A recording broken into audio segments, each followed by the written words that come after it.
नमस्कार वैशाली ताई. नमस्कार. आकाशवाणी परिवारातर्फे आणि सर्व श्रोत्यांतर्फे तुमचं मनपूर्वक स्वागत. धन्यवाद. नवरात्रोत्सव सुरू आहे आणि उत्सव नवऊर्जेचा या आकाशवाणीच्या संकल्पनेतून आज आपले विचार ऐकायला आम्ही उत्सुक आहोत. तुम्ही रामदीप वृत्तपत्राच्या कार्यकारी संपादिका आणि समाजसेविका म्हणून कार्यरत आहात. पत्रकारितेच्या जगात तुमचा प्रवेश कसा झाला याबद्दल आम्हाला ऐकायला आवडेल. सर्वप्रथम आकाशवाणीच्या रसिक प्रेक्षकांना नवरात्र उत्सवाच्या मनपूर्वक शुभेच्छा. पत्रकारितेमध्ये प्रवेश याबद्दल बोलायचं झालं तर तसं काही ठरवलं नव्हतं मी. मला कधी वाटलंही नव्हतं मी या क्षेत्रात येईल. खरं तर मला शिक्षिका व्हायचं होतं, कारण माझ्या कुटुंबात बरेच जण शिक्षक आहेत. बरं. मी नकळत या क्षेत्रात आले. मी नोकरी करत होते. अच्छा. ती कंपनी दुसऱ्या जिल्ह्यात स्थलांतरित झाली आणि मला नोकरी सोडावी लागली. त्यावेळेस मुलं लहान होती. आता मुलांना वेळ देता येईल असं काहीतरी काम करावं असा विचार मनात आला. पण आता नक्की काय करायचं, अचानक काय करायचा मोठा प्रश्न समोर होता. आणि तेव्हा आमचं साप्ताहिक रामदीप सुरू होतं. मग विचार केला की दुसरीकडे नोकरी करण्यापेक्षा आपल्या स्वतःच्या पेपरमध्ये का लक्ष देऊ नये. घरामध्ये याविषयी चर्चा विनिमय झालं आणि मी पेपरमध्ये काम करू शकते का, तर आडेविडे न घेता हो तुला जमत असेल तर कर असा होकार मिळाला. मग होकार तर मिळाला, पण त्या क्षेत्राबद्दल आपल्याला माहिती असायला हवी ना. बरोबर. मग मी पत्रकारितेचा डिप्लोमा केला आणि अशा पद्धतीने पत्रकार क्षेत्रात प्रवेश झाला माझा. मस्त. मग या क्षेत्रात अर्थातच वृत्तपत्राची कार्यकारी संपादिका म्हणून धुरा सांभाळताना संसार, समाजसेविका, लेखिका हा देखील जो प्रवास आहे त्याबद्दल थोडंसं. महिला म्हटलं की क्षेत्र कोणतंही असं नाही का, हो त्याचं चुकत नाही. त्यावेळेस तारेवरची कसरत प्रत्येका, तुम्ही सुद्धा हे काम करता त्यावेळेस तारेवरची कसरत तुम्हाला करायची. हो नक्की.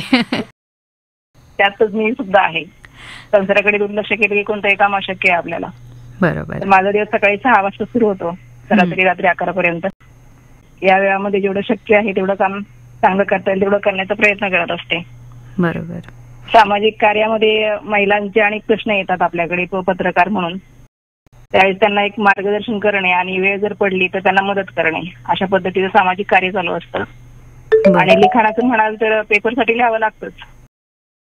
आणि त्याचबरोबर मी गेली अनेक वर्ष दिवाळी अंकांसाठी लिहिते अनेक. ते अजून चालूच आहे काम.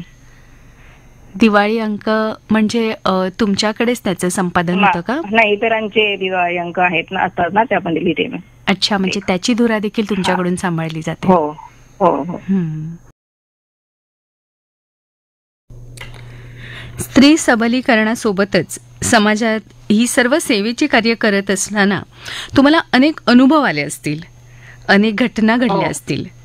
त्यातला तुम्हाला सांगायला आवडेल अशी एखादी आठवण?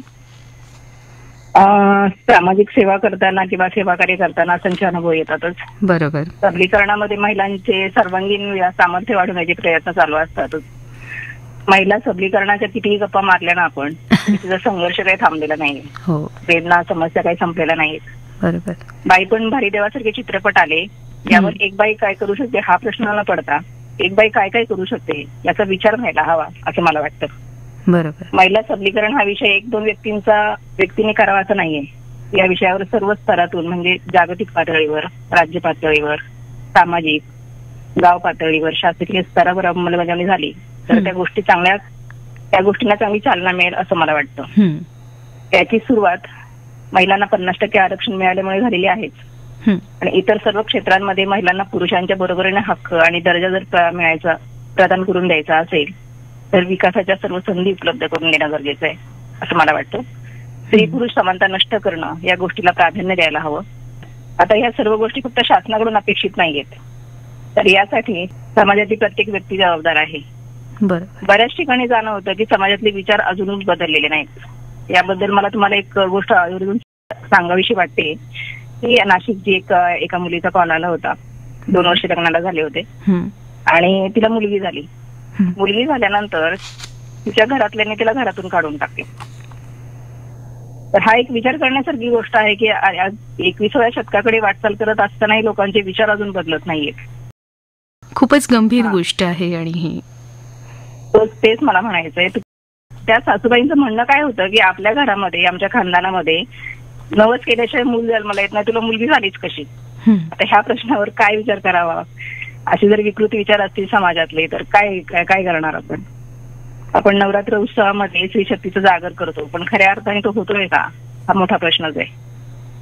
अपवाद वगळता ग्रामीण भागातच नाही तर शहरी भागात सुद्धा घर आणि समाज बंधनामध्ये महिला अडकून पडल्या.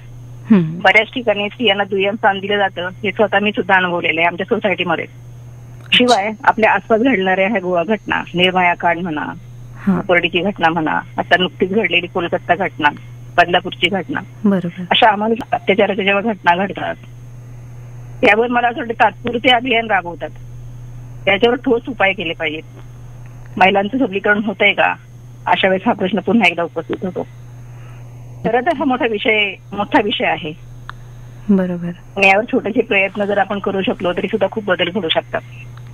त्यासाठी मला असं वाटतं मुलींना स्वतःचं संरक्षण कसं करायचं याची धडे प्रत्येक आईवडिलांनी द्यायला हवीत. बरोबर. आईवडिलांना माझं एकच सांगणं आहे की मुलींना कराठी प्रशिक्षण द्यायलाच हवं. स्वतःचं संरक्षण करण्याचं आणि इतर ज्ञान एवढं द्या की त्या स्वतःला सावरू शकतील, सांभाळू शकतील.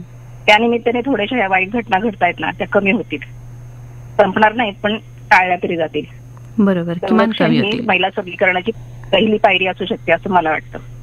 हो बरोबर. प्रत्येक स्त्री आहे ना खूप शक्तिशाली आहे, याची जाणीव प्रत्येक स्त्रीला जर झाली तर खूप गोष्टी बदलू शकतात. हो ना. आणि त्याची सुरुवात खरं तर प्रत्येक गोष्ट, कुठलंही संकल्पना आपण सुरू करतो तेव्हा त्याची सुरुवात ही आपण स्वतःपासून करायलाच हवी. आठवणींची साठवण आणि अनुभवाची शिदोरी आपल्या पुढच्या प्रवासात आपल्याला मदत करते, उपयोगी ठरते. तुम्ही भविष्यात एखाद्या ध्येयाच्या जवळ जाण्यासाठी, ते गाठण्यासाठी प्रयत्न सुरू केले असतील तर तो संकल्प ऐकायला आम्हाला आवडेल. हो नक्कीच. आपण भगवद्गीतेतला श्लोक माहिती असेल, परिवर्तन संसार का नियम आहे, भगवद्गीतेत सांगितलेलं आहे. त्याप्रमाणे वृत्तपत्र आता दैनिक आणि साप्ताहिक तर चालू आहेच आमचं, पण काळानुसार माध्यम बदलत आहेत, सोशल मीडिया किंवा बातमीची किंवा परिवर्तनाची साधनं बदलत आहेत. त्यामुळे मी युट्यूबच्या माध्यमातून आता लोकांना जास्तीत जास्त चांगले विचार सांगण्याचा किंवा त्यांच्यापर्यंत पोहोचवण्याचा प्रयत्न करते.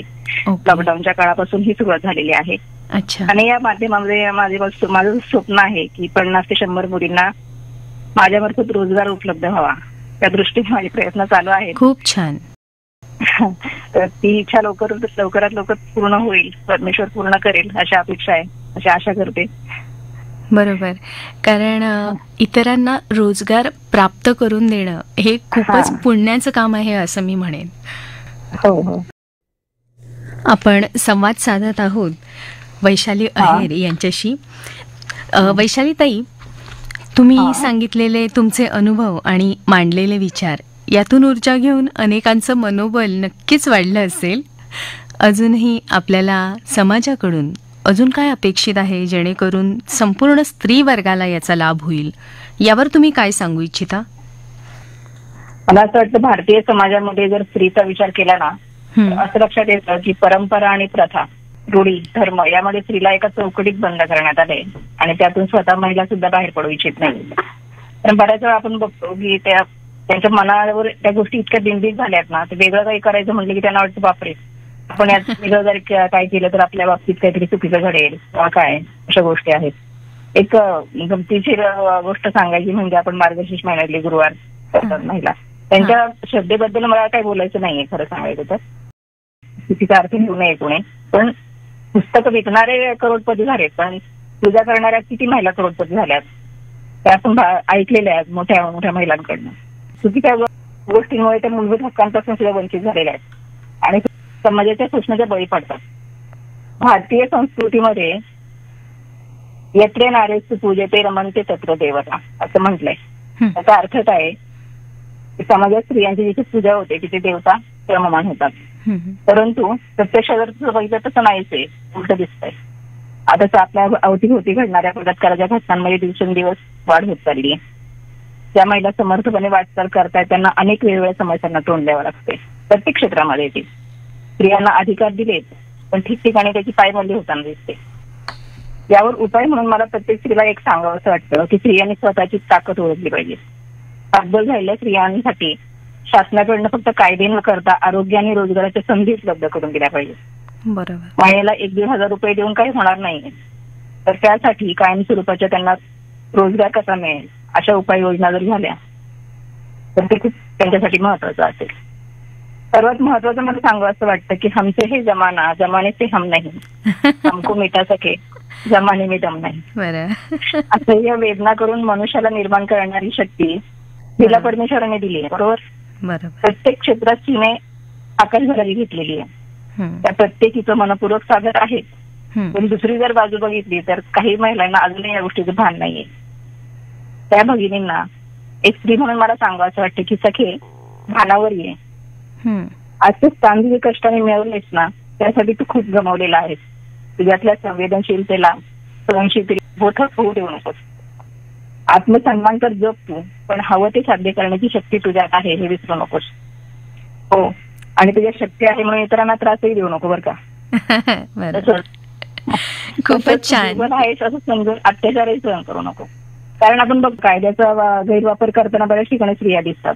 म्हणून हे वाक्य म्हटले की तुझ्या शक्तीचा वापर तू इतरांना त्रास देण्यासाठी करू नको असं. अच्छा. तुझ्या शक्तीचा योग्य तो जागर आणि वापर करशील अशी अपेक्षा आहे. खूपच छान. मला महिलांना असं वाटतं. तुम्ही खूपच छान शब्दामध्ये आज इथे आम्हाला मार्गदर्शन केलं. धन्यवाद वैशालीताई.